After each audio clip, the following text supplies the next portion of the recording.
ministre de l'Éducation nationale, Jean-Michel Blanquer, qui sera d'ailleurs à 8h15 l'invité de Sonia Mabrouk sur Europe 1, a ouvert la voie à un passage possible de ce qu'on appelle l'enseignement hybride dans les collèges, c'est-à-dire moitié-moitié entre école à distance et cours en classe, une semaine sur deux par exemple. C'est déjà le cas dans de très nombreux lycées et ce fonctionnement a aussi été testé dans quelques collèges, Virginie Riva.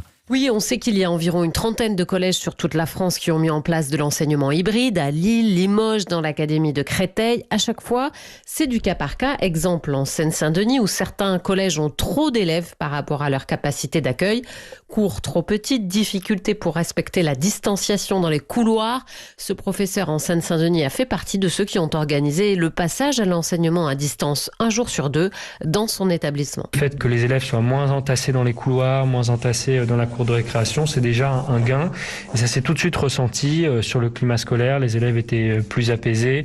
Et également, bien évidemment, en classe, les élèves ont des meilleures conditions de travail. Ils ne sont pas obligés d'être assis sur la même table. La contrepartie, c'est que les élèves doivent être gardés par leurs parents un jour sur deux à domicile.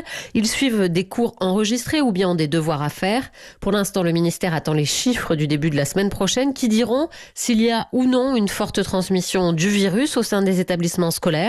L'hybride pourrait alors être généralisé au collège, mais sans doute en priorité pour les 4e et les 3e.